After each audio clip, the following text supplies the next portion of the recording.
પોરબંદરમાં senior citizen group દ્વારા નિવૃત્ત આચાર્યના જન્મદિવસની ઉજવણી કરવામાં આવી હતી.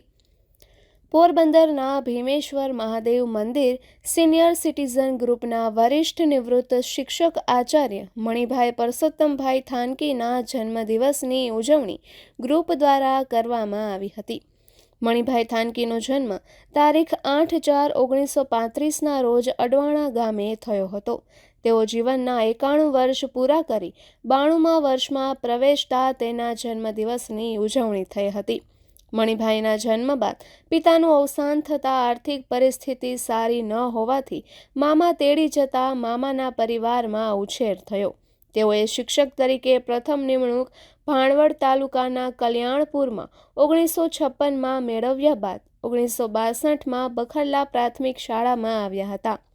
માંગરોળ ખાતે પીટીસી 2 વર્ષની તાલીમ બાદ 1966માં દેગામ પોરબંદર બ્રાન્ચ શાળા અને ઓડદરને તે પછી તાલુકા શાળા નંબર 1માં આચાર્ય તરીકે ફરજ બજાવી 30/4/1993માં વય મર્યાદાને કારણે નિવૃત્ત થયા.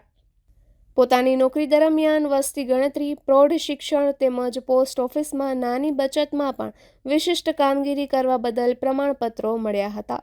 તેમજ વિજ્ઞાન મેળા, રમતગમત હરીફાઈનું પણ આયોજન કરી વિદ્યાર્થીઓને પ્રોત્સાહિત કરતા.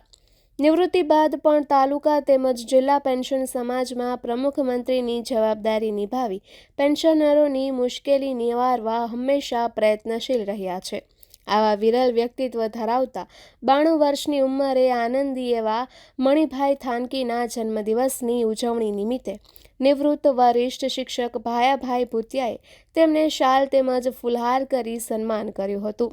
ડૉક્ટર જનક જે પંડિતના પરિવાર વતી અભયભાઈએ સ્મૃતિ ભેટ અર્પણ કરી હતી. આ પ્રસંગે રણમલભાઈ ભૂટિયા, વજુભાઈ દાવડા, પ્રોફેસર MM જોશી, હર્ષુભાઈ પુરોહિત, ચંપકભાઈ વ્યાસ, જીવાભાઈ ગરેજા, કેશુભાઈ મોઢા, ધનજીભાઈ ભખરડા, અરવિંદભાઈ ચૌહાણ, લક્ષ્મણભાઈ સીડા, નરેન્દ્રભાઈ મોઢા, મેરખીભાઈ રાત્યા, રામભાઈ ઓળેદરા, ચંદ્રકાંત ગોહેલ, અનિલભાઈ થાનકી વગેરે હાજર રહી મણિભાઈને નિરોગી આયુષ્યની શુભેચ્છા પાઠવી હતી.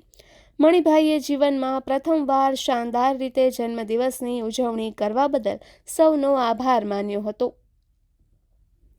નિપુલ પોપટ, પોરબંદર ટાઈમ્સ.